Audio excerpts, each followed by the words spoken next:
दोस्तों, ईश्वर कहते हैं उदास ना हो, मैं तेरे साथ हूं, सामने नहीं आसपास हूं, पलकों को बंद कर और दिल से याद कर, मैं कोई और नहीं बल्कि तेरा विश्वास हूं।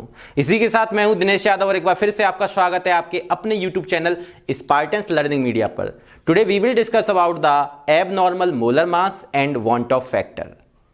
आपसे एक बात कहना चाहता हूं कि आप वीडियो को अगर वांट ऑफ फैक्टर्स को आप समझना चाहते हैं, क्योंकि कॉलिगेटिव प्रॉपर्टीज के जितने भी न्यूमेरिकल्स बोर्ड में या कंपटीशन में आते हैं तो वो ज्यादातर रिलेटेड आते हैं वांट ऑफ फैक्टर से।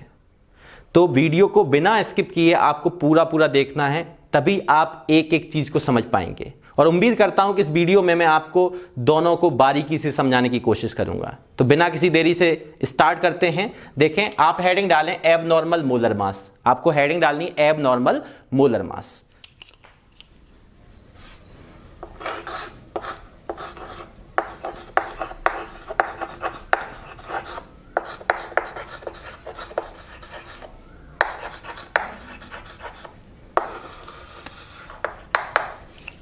एबनॉर्मल मोलर मास क्या होता है? The molar mass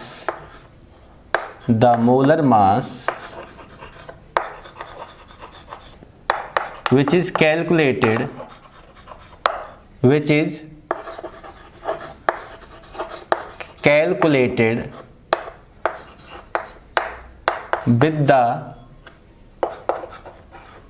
the help of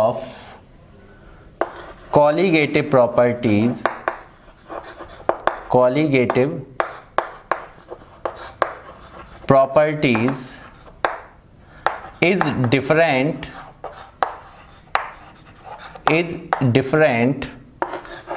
from the observed molar mass.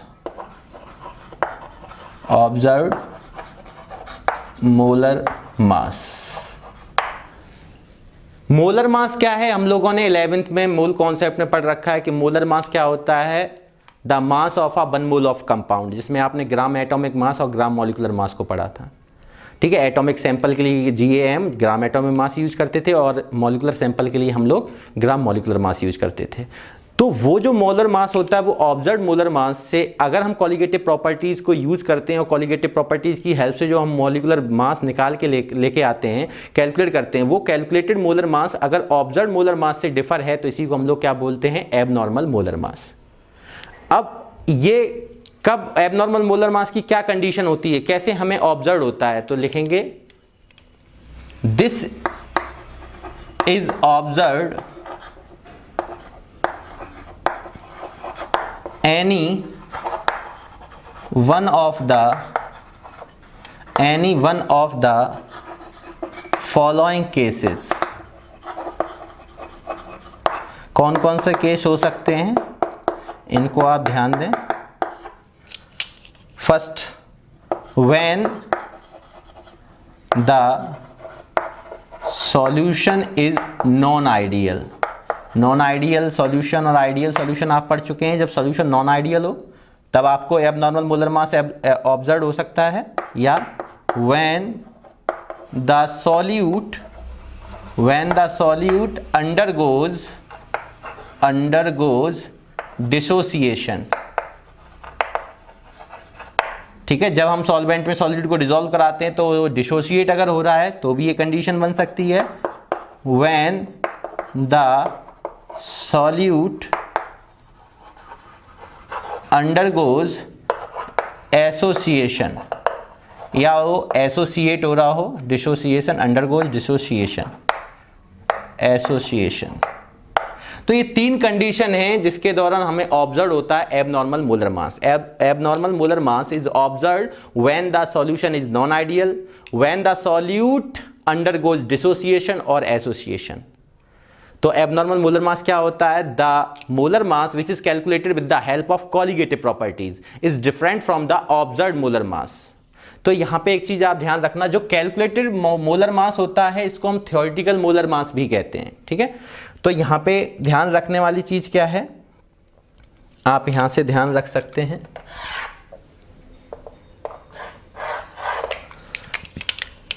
यहां पे एक चीज आप ध्यान रखना, जो नॉर्मल मोलर मास होता है, नॉर्मल मोलर मास, नॉर्मल, या मैं यूं बोल लूं normal value of colligative properties, CP का मतलब colligative properties, is directly proportional to the number of solute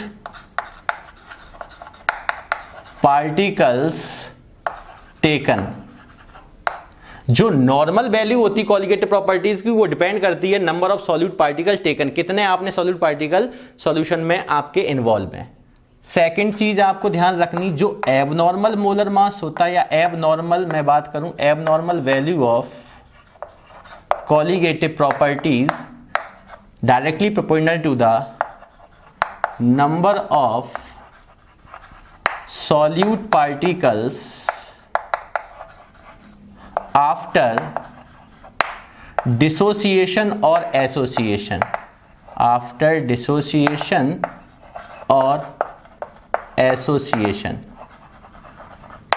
इस चीज को ध्यान रखें आपको कि यहां पे मैंने दो चीजें ली, जो नॉर्मल वैल्यू होती कॉलिगेटिव प्रॉपर्टीज की, वो डायरेक्टली प्रोपोर्शनल किसके होती है, number of solute particles taken, जितने नंबर ऑफ सॉल्यूट पार्टिकल आप लेके जाते हैं, लेके चलते हैं। और यहाँ पे जो abnormal value of colligative property जो होती है, वो डिपेंड किस पर करती है, number of solute particle after dissociation और एसोसिएशन। डिसोसिएशन और एसोसिएशन के बाद, डिसोसिएट होता है कोई भी या एसोसिएट होता है, तो उसमें जो नंबर ऑफ पार्टिकल्स होते हैं सॉल्यूट के, वो उन पर डिपेंड करता है। और बिफोर डिसोसिएशन और एसोसिएशन पे कौन डिपेंड करता है, normal value of colligative property. तो ये दोनों बातें आपको यहां पे ध्यान रखनी है। अब देखें यहां पे आप कि अगर मैं आपसे बात करूं कि normal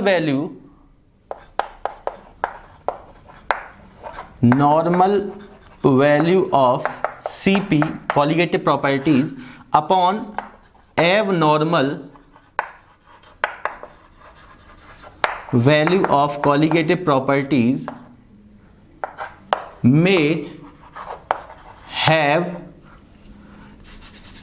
may have the value either more than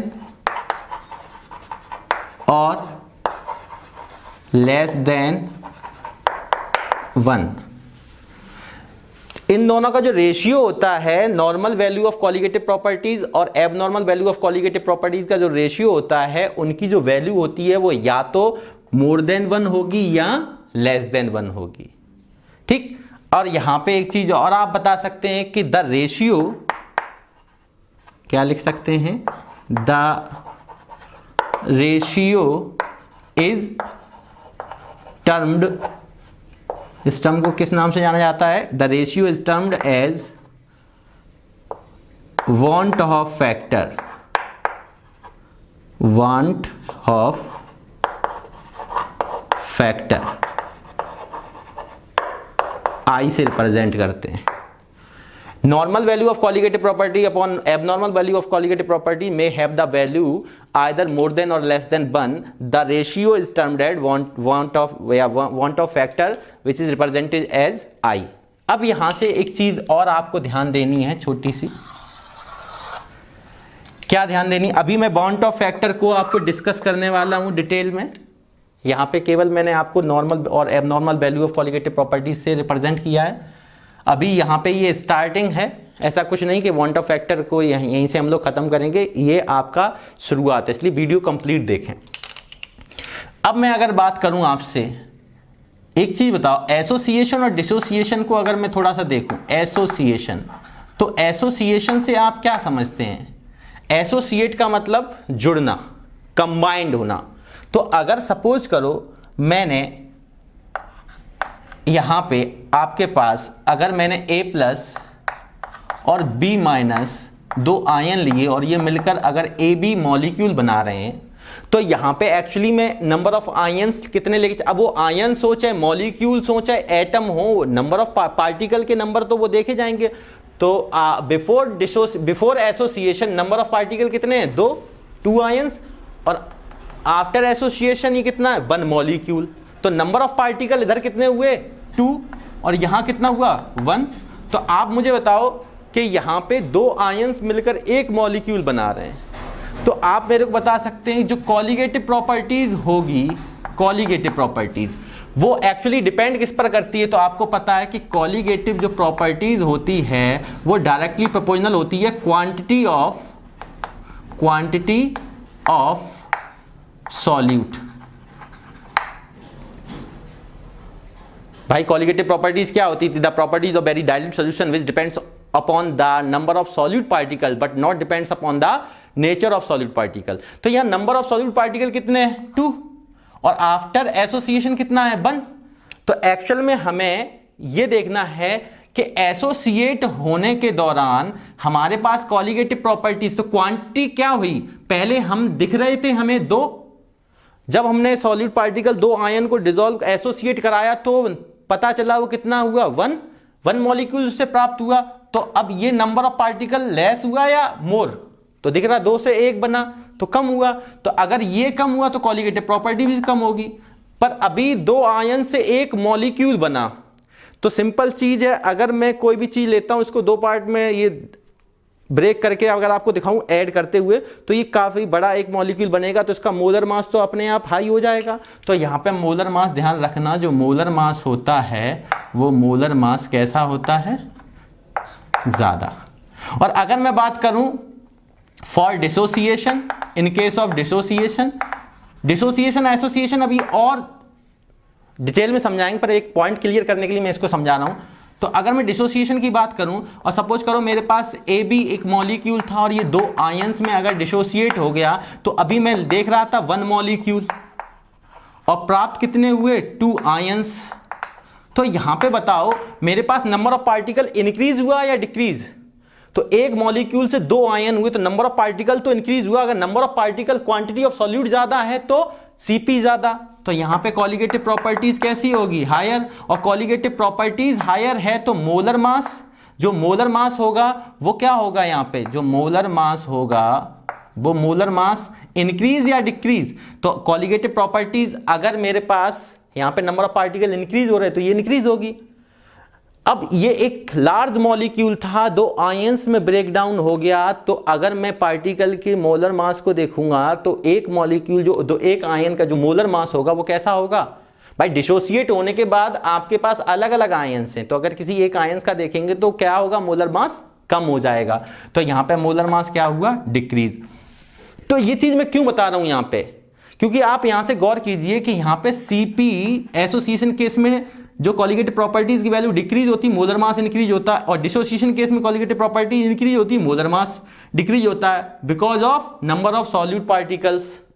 तो यहां पे बताइए, यहां से मैं इन दोनों के, यहां से और यहां से मैं क्या कंक्लूजन निकाल सकता हूं कि colligative properties is inversely proportional to the molar mass. बोलो आया कि नहीं?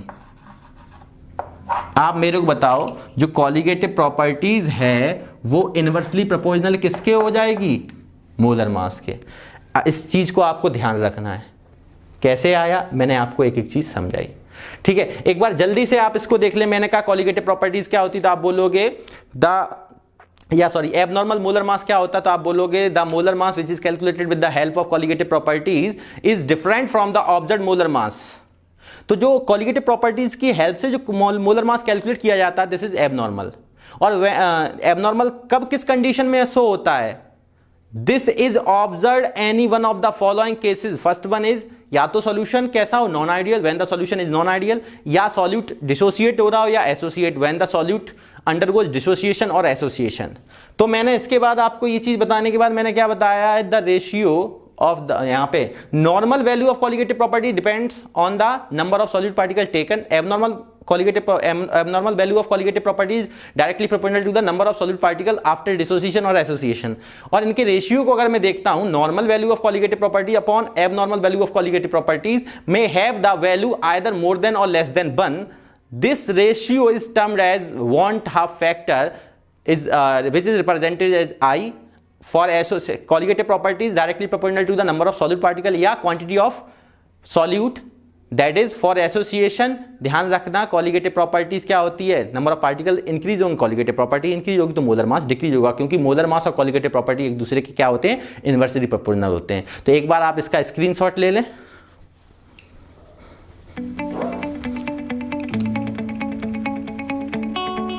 ले लिया आपने, मैं इसको रफ करने जा रहा हूं।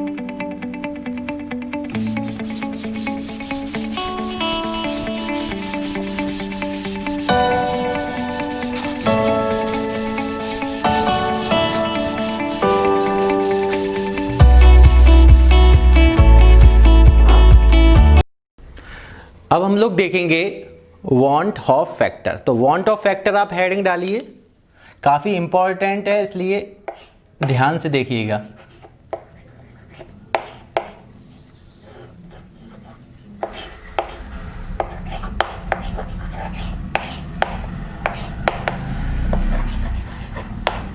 इसको आई से रिप्रेजेंट करते हैं। देखिए वांट ऑफ फैक्टर क्या है। टू कैलकुलेट, आप मेरे साथ लिखते रहिए, to calculate the exact amount of association or dissociation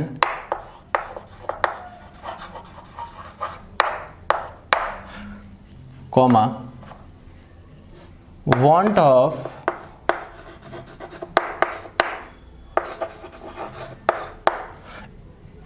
in 1880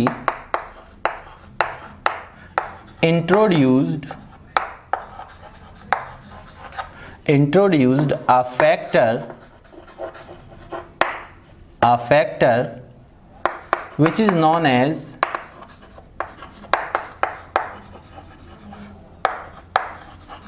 want of factor।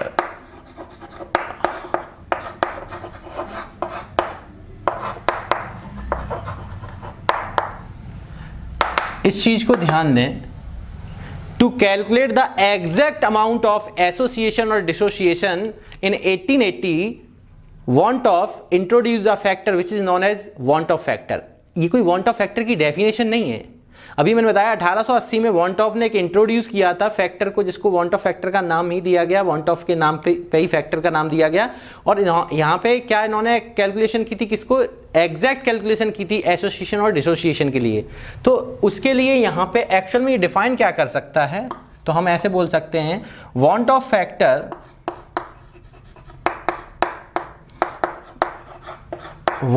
factor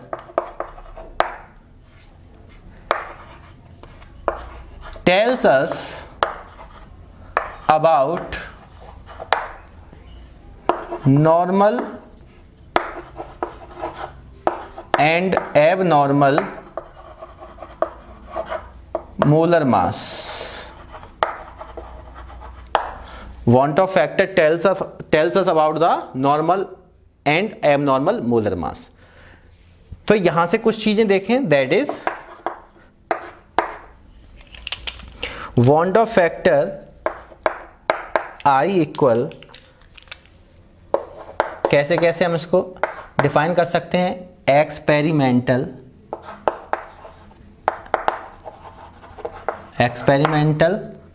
value of colligative property upon calculated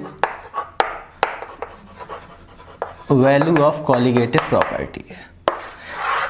ये डेफिनेशन भी बोल सकते हैं कि want of factor is defined as the ratio between experimental value of colligative properties and calculated value of colligative properties।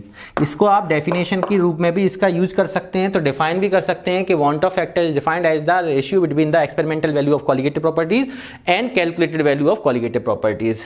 यहां से आप इस चीज को ध्यान रखना। अब इस चीज को हम और कैसे देख सकते हैं, I इक्वल एक्सपेरिमेंटल वैल्यू को हम लोग ऑब्जर्व्ड वैल्यू भी बोलते हैं। तो ऑब्जर्व्ड वैल्यू किसकी होगी, कॉलिगेटिव प्रॉपर्टीज को हम लोग सीपी लिख लें, colligative properties, observed colligative properties upon जो हमारी कैलकुलेटेड वैल्यू होती है इसको हम थ्योरेटिकल वैल्यू बोलते हैं, तो थ्योरेटिकल के लिए TH। इसका मतलब आप समझ गए, ये ऑब्जर्व्ड और ये थ्योरेटिकल वैल्यू और ये ऑब्जर्व्ड वैल्यू। इस चीज को ध्यान रखना। अब इसको कैसे कैसे रिप्रेजेंट कर सकते हैं, कैसे कैसे डिफाइन कर सकते हैं, इसी चीज को आप समझें। और कैसे लिख सकते हैं, कॉलिगेटिव प्रॉपर्टीज और मोलर मास अभी मैंने बताया था कैसे होते हैं, इनवर्सली प्रोपोर्शनल होते हैं। तो अगर कॉलिगेटिव प्रॉपर्टी ऑब्जर्व्ड के ऊपर है, थ्योरेटिकल के नीचे है, तो मोलर मास किसका ऊपर होगा? ऑब्वियसली थ्योरेटिकल का होगा। तो यहां पे हम लिख सकते हैं theoretical molar mass upon observed molar mass. ध्यान रखना यहां पे कि मैंने यहां पे क्या किया है, कॉलिगेटिव प्रॉपर्टीज ऑब्जर्व्ड, क्योंकि एक्सपेरिमेंटल को ही हम लोग ऑब्जर्व्ड वैल्यू बोल रहे हैं और कैलकुलेटेड को थ्योरेटिकल बोल रहे हैं।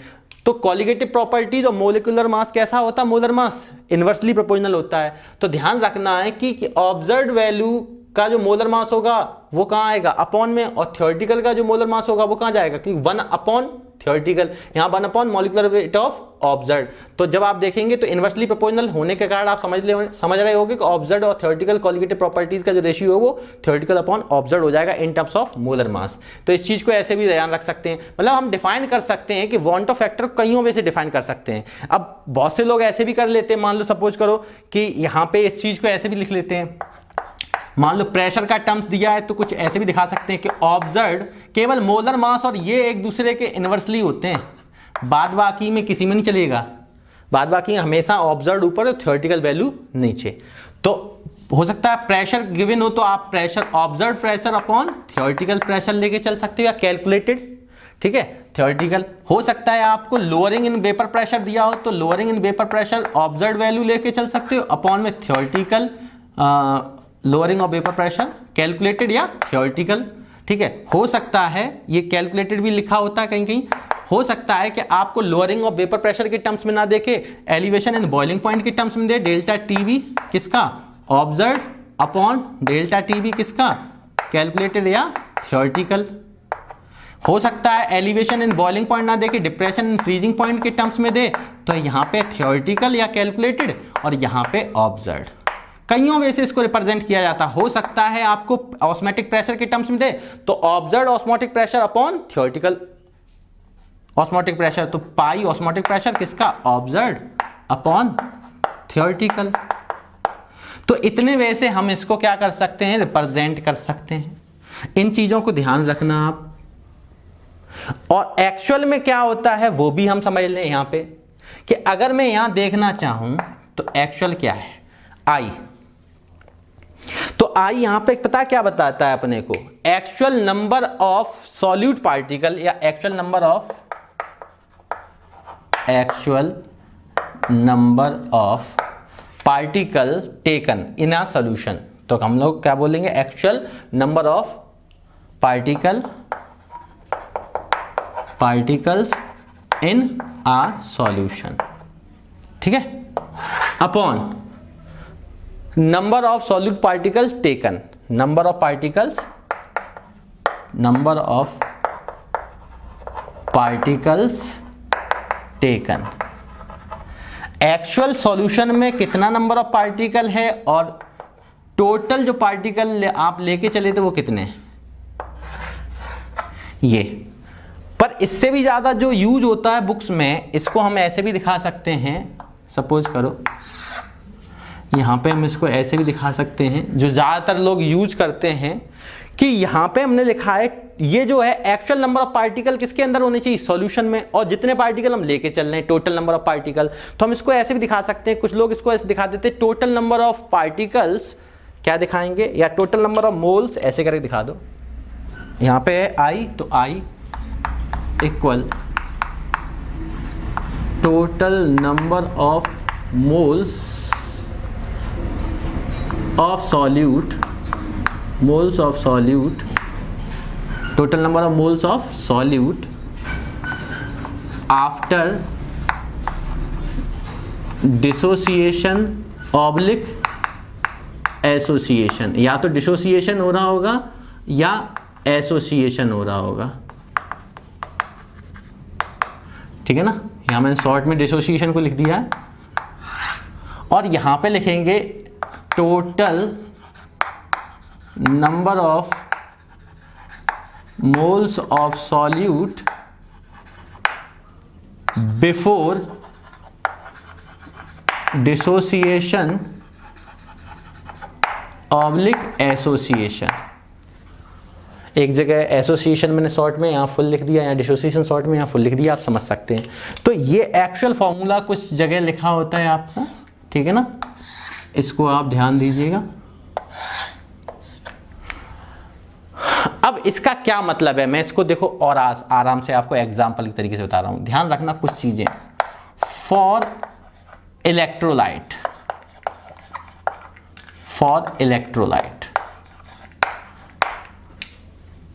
अभी मैं आपको केवल इलेक्ट्रोलाइट के बारे में, आपने केमिकल इक्विलिब्रियम और आयनिक इक्विलिब्रियम पढ़ रखा है आपने, वहां पे इलेक्ट्रोलाइट आप जानते हो कि इलेक्ट्रोलाइट आपका स्ट्रॉन्ग भी हो सकता है, वीक भी हो सकता है।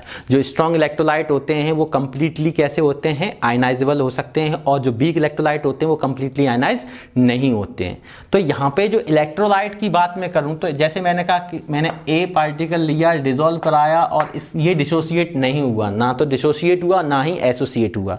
इलेक्ट्रोलाइट का मतलब है नाइदर डिसोसिएट नॉर एसोसिएट। क्या लिख सकते हैं, नाइदर डिसोसिएट नॉर एसोसिएट। जैसा पार्टिकल लिया था वैसा ही डिसॉल्व करने के बाद अगर दिख रहा है तो ये इलेक्ट्रोलाइट के केस में ध्यान रखना, जो आई की वैल्यू होती है वो 1 होती है। एक चीज यहां पे ध्यान देना, ये अभी मैं केवल आपको बता रहा हूं, यहाँ पे इसका भी इंटरेस्टेड पार्ट आएगा जो परीक्षा में ज़्यादातर यूजफुल होता है, इसलिए एक एक स्टेप अभी आप देखते रहना, परेशान ना होना। मैं यहाँ पे नॉर्मली तरीके से अभी बता रहा हूँ, उसको मैं ड्राइव करके ही बताऊंगा, ठीक है ना। तो यहाँ पे मैंने अगर इलेक्ट्रोलाइट की बात की तो इलेक्ट्रोलाइट का मतलब समझ गए, जिस तरीके का पार्टिकल लेके चले, ना तो वो डिजोल्व कराने पर एसोसिएट हो ना डिसोसिएट हो, तो आई की वैल्यू हमेशा क्या लेके चलते हैं, 1। फॉर एसोसिएशन, एसोसिएशन का मतलब मैंने आपको जो बताया था कंबाइंड होना। अगर मैंने 2 आयन लिए और इन्होंने कंबाइन होके मुझे तीसरा कोई कंपाउंड दे दिया या मॉलिक्यूल दे दिया है, मान लो 1 मोल ए बी मिल गया मेरे को, तो यहाँ पे नंबर ऑफ पार्टिकल एक्चुअल में क्या लेके चले थे, 2, और यहाँ कितना मिला, 1 मॉलिक्यूल। ये 2 नंबर ऑफ कितने आयन्स हैं, 2 आयन्स थे, और यहाँ पे 1 मॉलिक्यूल अभी मैंने आपको बताया था। भाई अगर इसका प्रूफ आप अभी यहीं छोटा सा देखना चाहें तो बहुत सिंपल है, देखो कैसे। अगर मैं ऐसी की बात करूं यहाँ पे तो I इक्वल, यहाँ पे total number of moles of solute after dissociation और एसोसिएशन। आफ्टर डिसोसिएशन भी नंबर ऑफ मोल्स कितना है, 1, और बिफोर डिसोसिएशन या एसोसिएशन भी कितना है, 1, क्योंकि ना चाहिए एसोसिएट होता ना, तो 1/1 क्या मिलने वाला है आपको, देख लीजिए। अब मैं यहाँ बात करूं तो यहाँ पे I की वैल्यू की अगर मैं बात करूं तो यहाँ पे भाई आफ्टर क्या लिखा है, यहाँ पे ये वर्ड ध्यान दो, यहाँ पे इस चीज पे ध्यान दो, यहाँ आफ्टर है और यहाँ बिफोर है, यहाँ बिफोर है। तो यहाँ पे ध्यान दें आप कि आफ्टर एसोसिएशन या डिसोसिएशन, तो एसोसिएशन का केस है तो आफ्टर एसोसिएशन कितना है, 1 नंबर ऑफ पार्टिकल, और यहाँ बिफोर एसोसिएशन कितना है, 2। तो एक्चुअल में ये कितना है, 0.5, जो कि किससे लेसर है, 1 से। तो इस केस में ध्यान रखना, एसोसिएशन के केस में जो आई की वैल्यू होती है वो किससे लेसर होती है, 1 से। और एक चीज ध्यान रखना, मान लो फॉर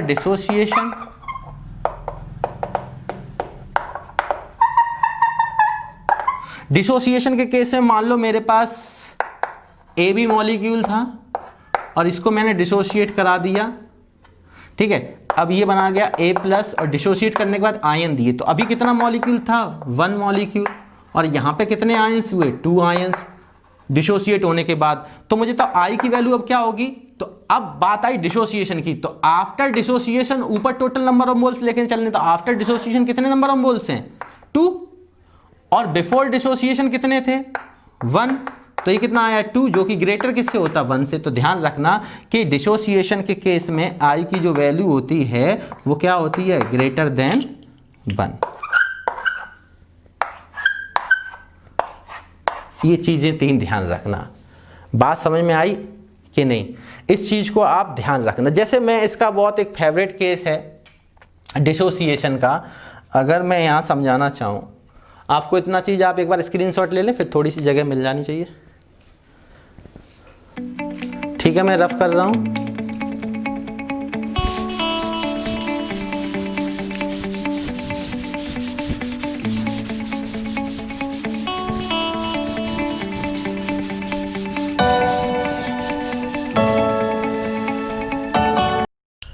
अब हम लोग देखेंगे van't Hoff factor with degree of dissociation और van't Hoff factor with degree of association.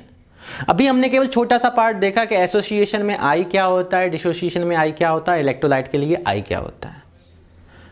तो यहां पे हमने वांट ऑफ के बारे में पढ़ा। तो वांट ऑफ क्या है, 1880 में वांट ऑफ ने क्या दिया था, एक फैक्टर दिया था to calculate the exact amount of the association और डिसोसिएशन। वांट ऑफ गिव या introduce a factor which is known as van't Hoff factor, and van't Hoff factor tells us about the normal और abnormal molar mass. And क्या definition दे सकते थे, van't Hoff factor is defined as the ratio of the experimental value of colligative properties and the calculated value of colligative properties। और कई सारी हमने value को लिख के भी दिखाया। अब आप इस चीज को देखें, बहुत इंपॉर्टेंट है, यहाँ पे समझते रहें। ये लेक्चर काफी उम्दा है, आप लोग इसको बारीकी से बिल्कुल विदाउट स्किप किए देखते रहें। तो यहाँ देखें, वांट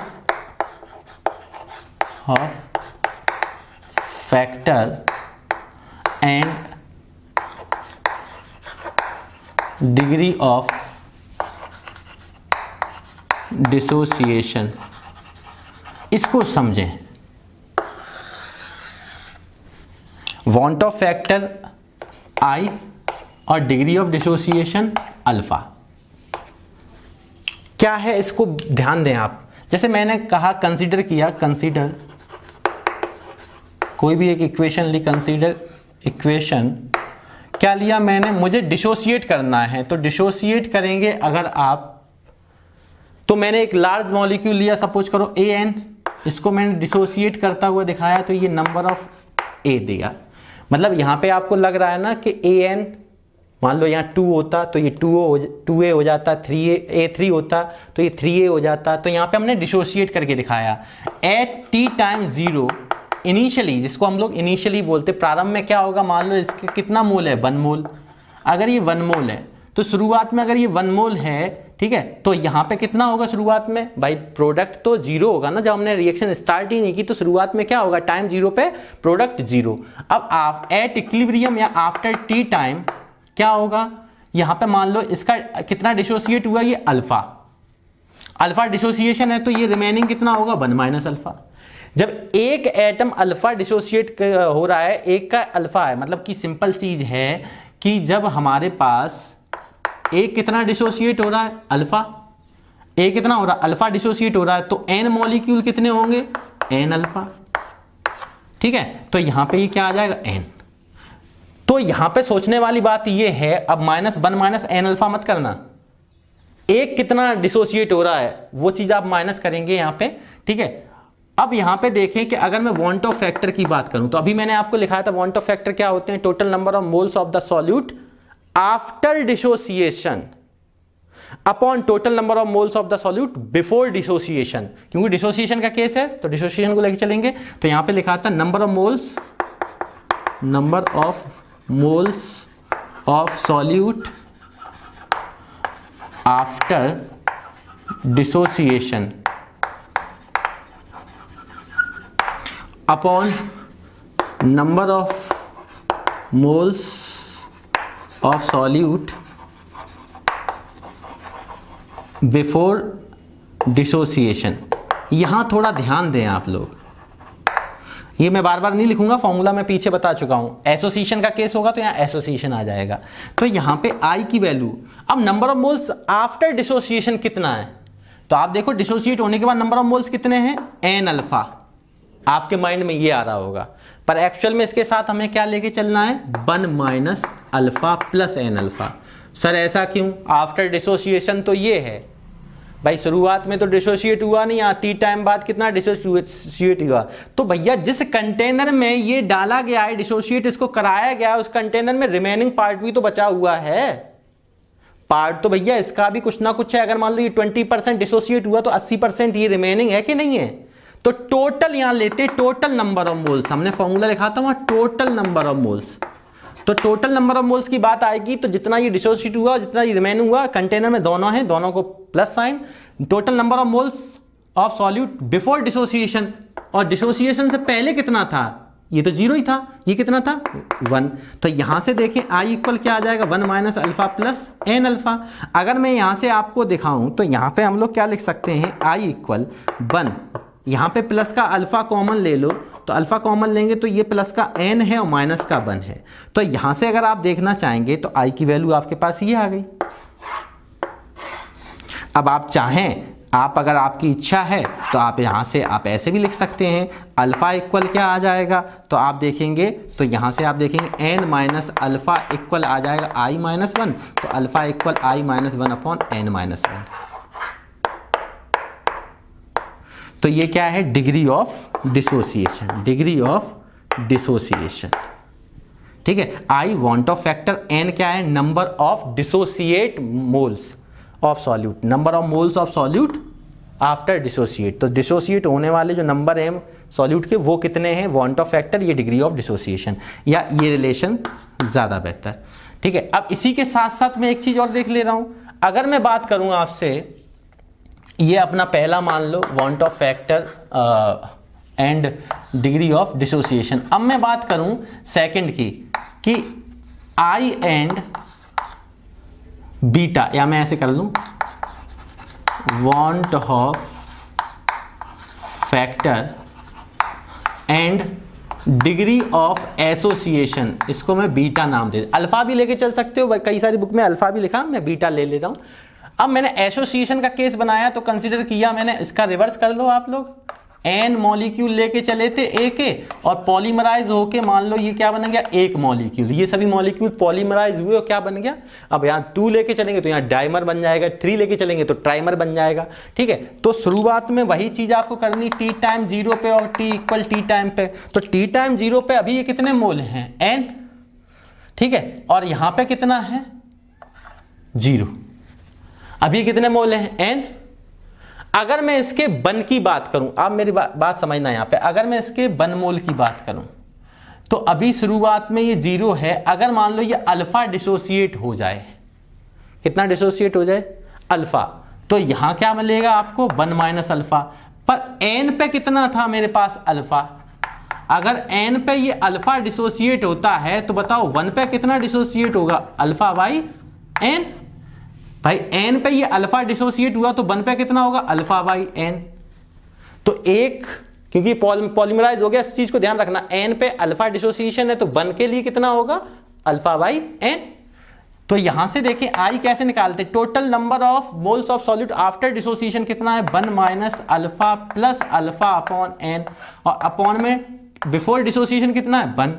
तो यहां पे मेरे पास क्या आने वाला है, I इक्वल 1 माइनस, अगर मैं यहां से प्लस करके अल्फा कॉमन ले लूं, यहां से अल्फा, यहां से तो प्लस का क्या आएगा 1 अपॉन n, और माइनस का क्या आएगा 1। एक तो ये फॉर्म बन जाएगी, और दूसरी क्या बन सकती है, आप यहां से अगर आप निकालना चाहें अल्फा तो यहां से क्या करेंगे, I माइनस 1 इधर भेज दो, यहां पे 1 upon n minus 1 into alpha.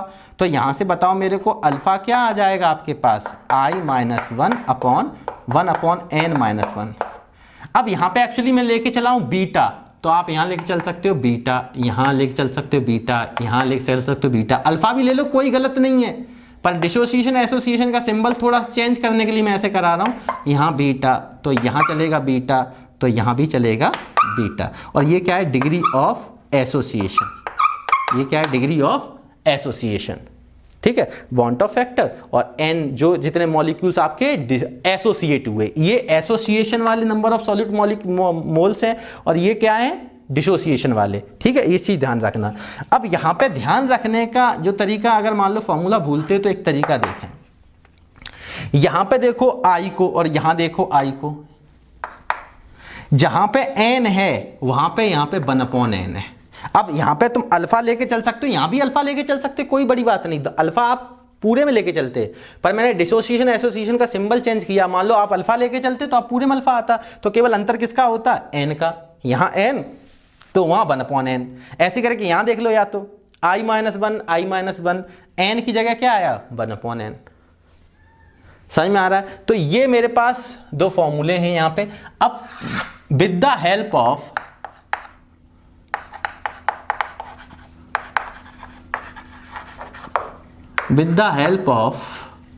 want of factor modifying colligative properties, colligative properties को मॉडिफाई किया गया। क्यों? अब आप दिमाग लगाओ, पहले मैं colligative प्रॉपर्टी लिख दे रहा हूं। 4 colligative प्रॉपर्टीज थी, आपको पता है चारों के बारे में। अब मेरे को बताओ पहली क्या थी? Relative lowering of vapour pressure जो होता है P0 minus P upon P0, वो किसके इक्वल होता था? Chi2 के। यहां पे देखते हैं एलिवेशन इन बॉइलिंग पॉइंट, ये किसके इक्वल होता था? Kb into molality. फ्रीजिंग को देख लो तो डिप्रेशन इन फ्रीजिंग पॉइंट क्या होता था? Molar depression constant into molality. और पाई क्या होता था? CRT। ये पढ़ा था हमने। अब मॉडिफाई करने की क्यों जरूरत पड़ी? जब सीधी सी बात है, अगर कोई भी चीज सॉलिड पार्टिकल डिसोसिएट हो या एसोसिएट हो या नॉन आइडियल सॉल्यूशन हो तो एबनॉर्मल मोलर मास आएगा। और एबनॉर्मल मोलर मास है तो जो नॉर्मल और एबनॉर्मल मोलर मास के बारे में किसने बताया था? Tells us about by the van't Hoff factor. तो van't Hoff tells us about the normal and abnormal molar mass. अब मेरे भाई जो चीज है colligative property depends only on the number of solid particle, पढ़ा था हमने। अब बताइए कि मेरे दिमाग में, यहां पे मेरे दिमाग में क्या चलेगा कि मैं तो लेके चला भाई 1 मोल और यहां कितने दिखे? n। तो मैं तो सोच के चलूंगा कि मैंने तो कंटेनर में डाला है 1 मोल। अब वो डिसोसिएट होने के बाद अंदर n पार्टिकल मिल रहे हैं आपको, तो जो आपने ऑब्जर्व किया है या जो आप कैलकुलेट करेंगे तो दोनों में क्या आएगा? मोलर मास डिफर आ जाएगा।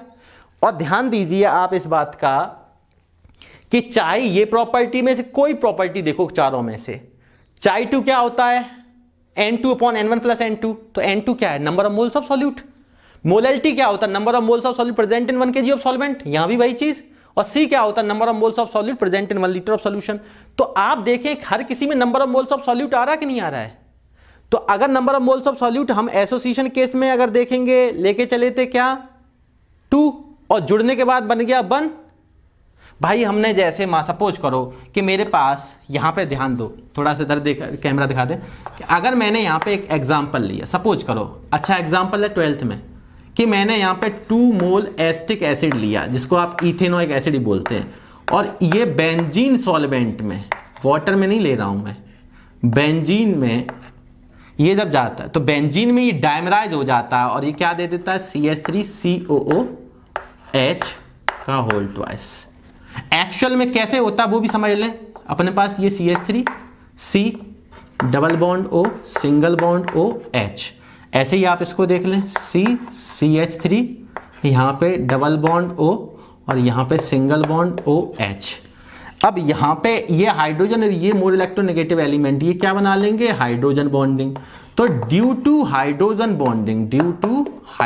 बॉन्डिंग क्या हो जाता है? ये डायमराइज। ये कैसा होता है? क्या? Dimer form.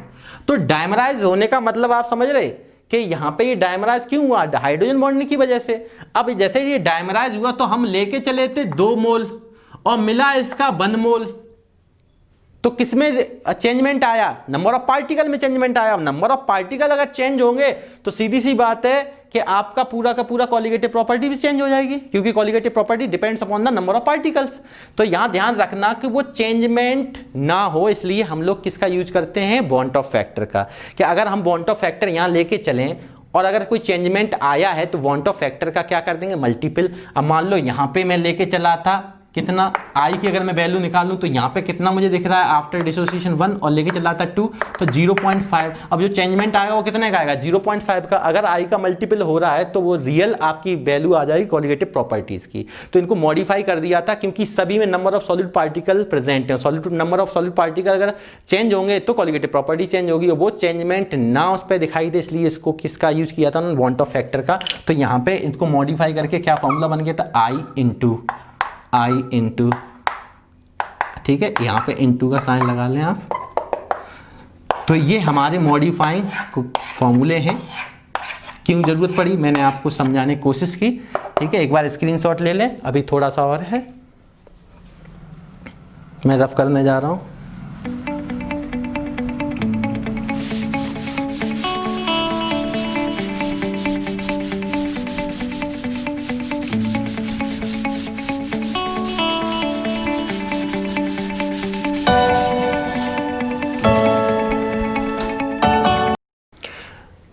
तो देखें, अब इसका जो लास्ट स्टेप है उसमें आप बहुत ज़्यादा अच्छी तरीके से यहाँ पे समझने की कोशिश करें कि जैसे मान लो सॉल्यूट है। अब सॉल्यूट हो सकता है कि नॉन इलेक्ट्रोलाइट हो, नॉन इलेक्ट्रोलाइट, बात समझना, हो सकता है इलेक्ट्रोलाइट हो। अब इलेक्ट्रोलाइट है तो हो सकता है वो स्ट्रॉन्ग इलेक्ट्रोलाइट हो सकता है वो वीक इलेक्ट्रोलाइट हो। बात को समझें। तो इसी चीज की मैं चर्चा चलाने जा रहा हूं। तो एक एक करके देखेंगे, पहले नॉन इलेक्ट्रोलाइट के लिए, फिर इलेक्ट्रोलाइट में स्ट्रॉन्ग के लिए और फिर उसकी वीक के लिए। अब स्ट्रॉन्ग में हो सकता है कि इलेक्ट्रोलाइट का केस हो सकता है कि वो डिसोसिएट हो और हो सकता है वो एसोसिएट हो। मतलब सॉल्यूट नॉन इलेक्ट्रोलाइट हुआ तो अलग केस है। अब अगर इलेक्ट्रोलाइट हुआ तो इलेक्ट्रोलाइट में डिसोसिएशन होता है, तो इलेक्ट्रोलाइट में स्ट्रॉन्ग है या वीक है। अब स्ट्रॉन्ग वीक में क्या उसका डिसोसिएशन हो रहा है, क्या एसोसिएशन हो रहा है। तो ये केसेस हैं, जल्दी से देख लें, पूरी बात क्लियर हो जाएगी हमको। एक बार जल्दी से देखें यहां पे, वांट ऑफ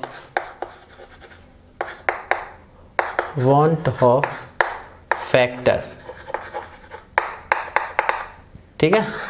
पहला फॉर नॉन इलेक्ट्रोलाइट, बात समझे।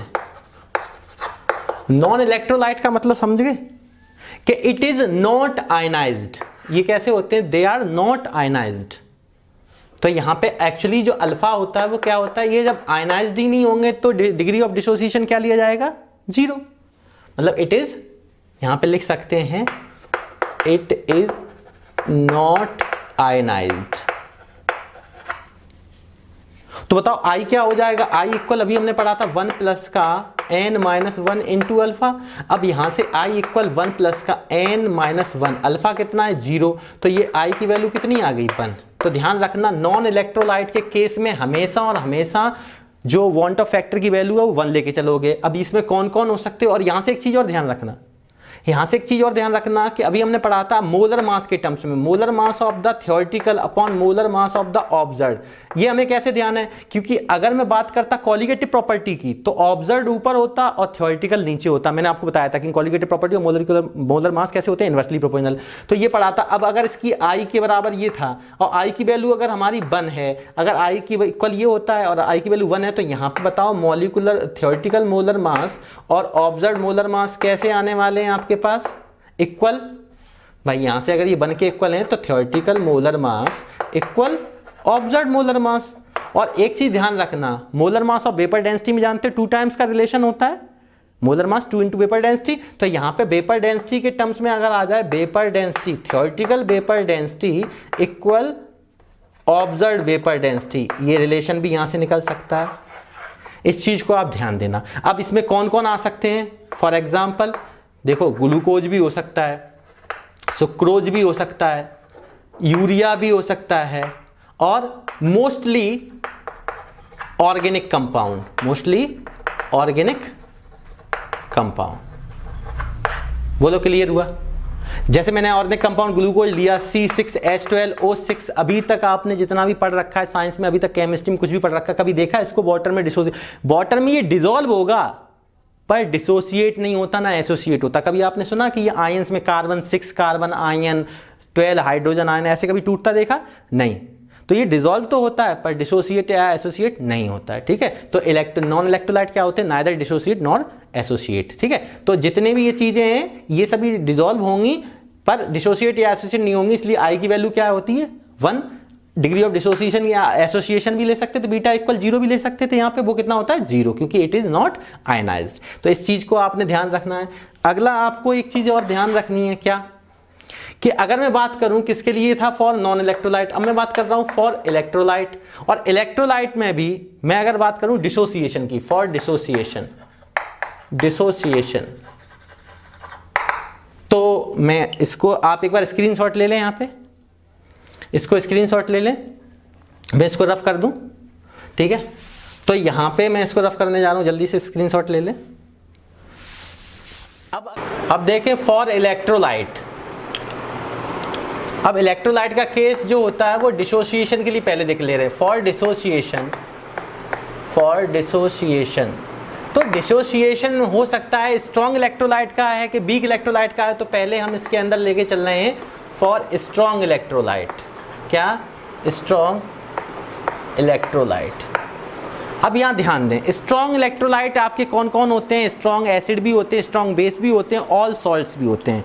तो आप यहाँ चाहें तो दिखा सकते हैं, क्या दिखा सकते हैं? Strong acid.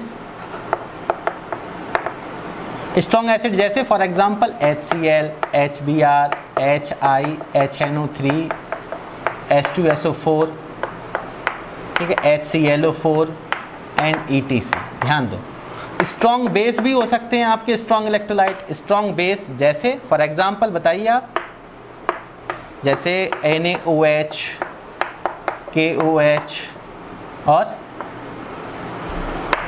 BaOH का whole twice, caesium hydroxide, rubidium hydroxide and many more. अब यहाँ हो सकता है ऑल सॉल्ट्स जैसे K2SO4 है ना, CuSO4, KNO3, KCl, NaCl, ETC। ये सभी के सभी हमारे स्ट्रॉन्ग इलेक्ट्रोलाइट होते हैं। स्ट्रॉन्ग इलेक्ट्रोलाइट का मतलब होता है जो कंप्लीटली क्या हो जाए? डिसोसिएट हो जाएं। जो कंप्लीटली डिसोसिएट होते हैं वो स्ट्रॉन्ग होते हैं, जो पार्शली डिसोसिएट होते हैं वो वीक इलेक्ट्रोलाइट होते हैं। तो हम स्ट्रॉन्ग इलेक्ट्रोलाइट की बात कर रहे हैं। स्ट्रॉन्ग इलेक्ट्रोलाइट कौन कौन हो सकता है? Strong acid, strong base and all salts. अब होता क्या है, स्ट्रॉन्ग इलेक्ट्रोलाइट के लिए जो अल्फा डिग्री ऑफ डिसोसिएशन होता है वो 100% होता है। कैसा होता है?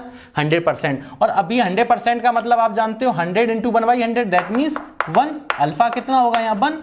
तो अभी हमने पढ़ा था वॉन्ट ऑफ फैक्टर की फॉर्मूला क्या आया था? 1 + n डिग्री ऑफ डिसोसिएशन के केस में ये आया था अपने पास I। तो अगर यहाँ पे अल्फा हमारे पास 1 है तो n-1 इंटू यहाँ 1 लेंगे तो I = 1 + का n-1, 1 से 1 कैंसिल, I = n।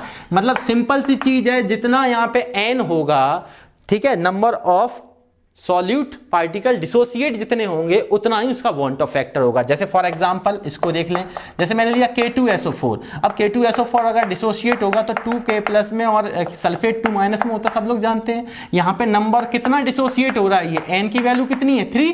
2 + 1 कितने ion dissociate? 2 potassium ion, 1 sulphate ion, तो टोटल n 3 है। तो I भी यहाँ पे कितना होगा?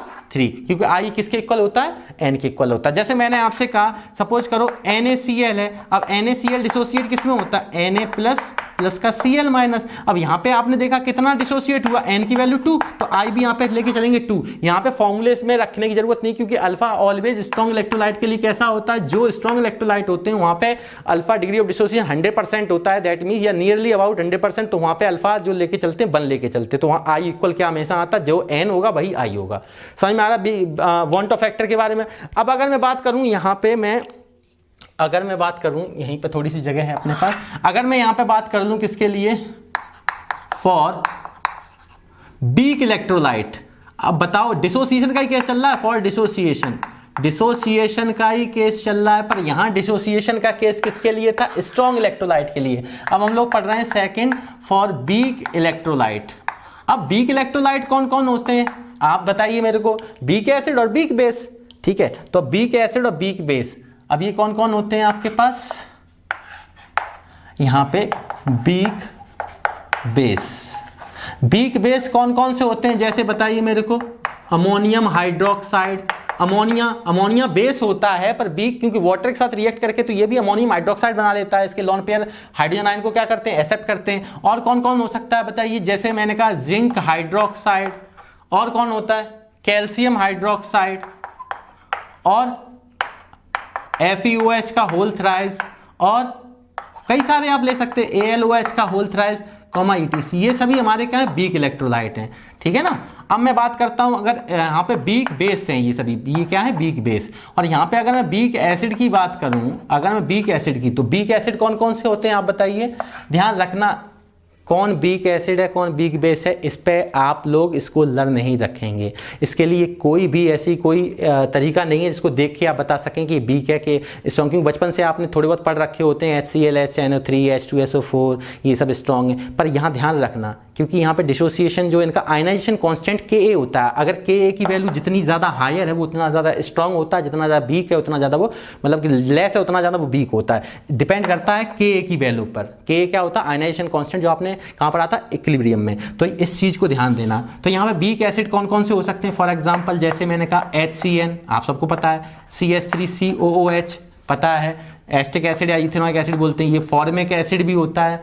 और बताओ कार्बोनिक एसिड H2CO3, और फास्फोरस एसिड H3PO3, है ना, हाइपोफास्फोरस एसिड, और बोलो और क्या हो सकता है? Boric acid H3BO3 and many मोर। ये सभी हमारे क्या होते हैं? वीक एसिड होते हैं। अगर मैं यहाँ बात चलाऊं एक एग्जाम्पल की, बहुत मजेदार चीज आपको बता रहा हूं मैं यहाँ पे, एक सपोज करो एग्जाम्पल लेके चल रहा हूं मैं। सपोज करो मैं यहाँ पे लिख दूं आपके पास फॉर एग्जाम्पल, अगर मैंने आपसे कहा ये मैं वीक एसिड, कोई भी एक एग्जाम्पल लेके चल रहा हूं मैं आपको, मान लो HCN, ये क्या है? Is 10% ionised. ये क्या है? 10% आयनाइज्ड है। तो इस केस में आप बताइए कि I की वैल्यू क्या होगी? तो आप देखें, अगर ये 10% आयनाइज्ड है, इसका मतलब HCN आपको पता है ये H आयन देगा और साइनाइड आयन देगा, सबको पता है, ठीक है, हाइड्रोजन आयन और साइनाइड आयन देगा। अब मुझे बताइए I एक्चुअली क्या होता है? 1+ का डिसोसिएशन का केस चल रहा है, तो ये लेके चलते थे हम लोग फॉर्मूला, बिल्कुल सही बात है। अब अल्फा की बात आई तो अल्फा आपको गिवन होगा, क्योंकि ये स्ट्रॉन्ग नहीं है, ये वीक है। और वीक इलेक्ट्रोलाइट में खास बात ध्यान रखना कि यहां पे अल्फा आपको गिवन होगा। यहां पे 100% इसलिए लेके चलते हैं क्योंकि 100% स्ट्रॉन्ग इलेक्ट्रोलाइट कैसे होते हैं? कंप्लीटली डिसोसिएट होते हैं। ये कंप्लीटली डिसोसिएट नहीं होते हैं, पार्सली होते हैं। कितना पार्सली? 10%, 20%, 30%, 15%, 5%, 2%। तो यहां पे दिया होगा अल्फा, तब अल्फा आपने को कितना गिवन है? यहां पे अल्फा गिवन है 10%। 10% का मतलब समझ रहे हैं? 10 × 1/100 दैट मींस 0.1। तो यहां पे I की वैल्यू 1+ का n कितना आया? अब नंबर ऑफ डिसोसिएट पार्टिकल कितने हैं? तो n की वैल्यू यहां पे 2 है। देखो, एक हाइड्रोजन आयन एक साइनाइड आयन, तो ये 2 - 1 × 0.1। तो इसको सॉल्व करें जल्दी से, 1+ का 1 × 0.1 दैट मींस ये कितना आया? I की वैल्यू आई आपकी 1.1। तो अब बताओ 1.1 ग्रेटर देन 1 है कि नहीं है? तो यहां पे इस केस में कितना आ रहा है? I की वैल्यू ग्रेटर देन 1 आ रहा है। तो I की वैल्यू ग्रेटर देन 1 आ रहा है, तो ये किसका केस हुआ? डिसोसिएशन का हुआ ना हुआ? मैं पहले ही बता चुका था I की वैल्यू 1 आती है। अब मान लो कुछ बच्चों को बड़ा गलत फहमियां होती, मैं इसको रफ करना चाह रहा हूं, एक बार स्क्रीनशॉट ले लें आप पूरे का। इन चीजों को समझना बहुत जरूरी है भाई।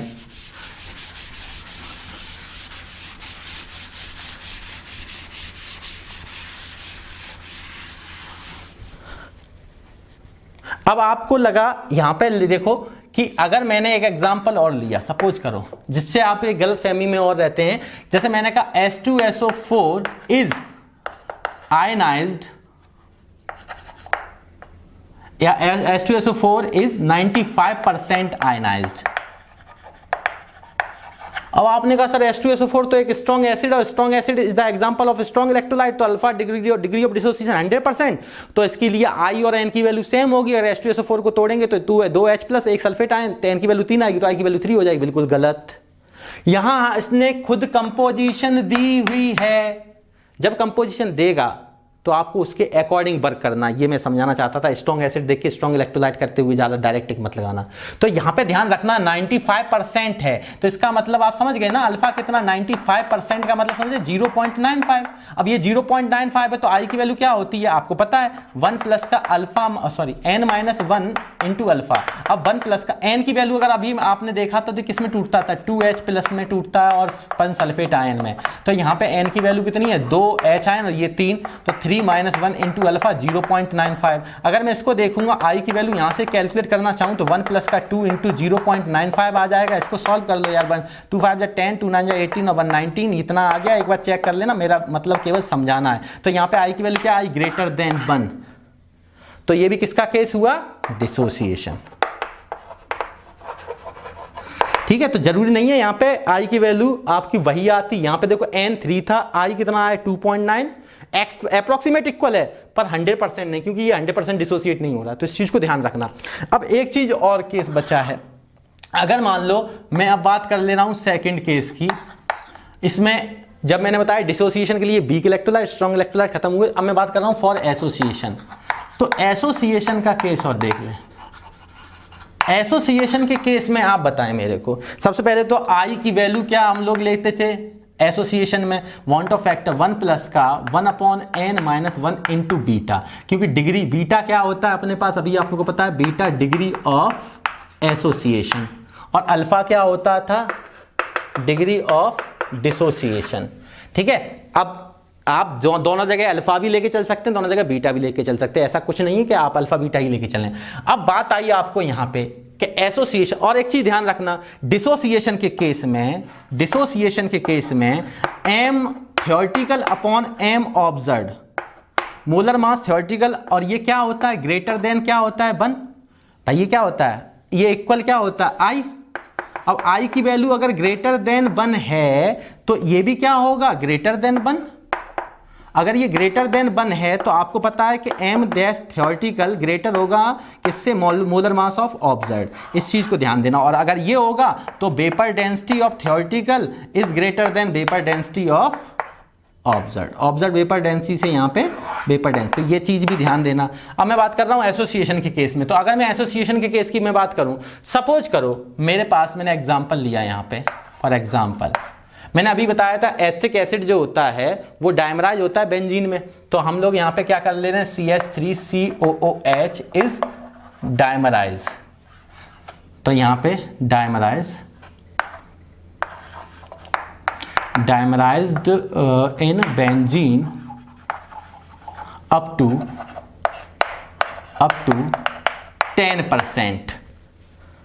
10% ही डायमराइज हो रहा है। तो सिंपल चीज अभी मैंने आपको बताया था कि ये एस्टिक एसिड था, ठीक है, और ये डायमराइज हो रहा है, तो 2 मॉलिक्यूल इसके लेके चले होंगे और डायमराइज होगा तो ये क्या बना लेगा CH3COH का होल ट्वाइस, जिसको मैंने अभी आपको इस तरीके से दिखा भी दिया था ड्यू टू हाइड्रोजन बॉन्डिंग, अगर आपको ध्यान हो तो अभी मैंने इसको दिखाया था।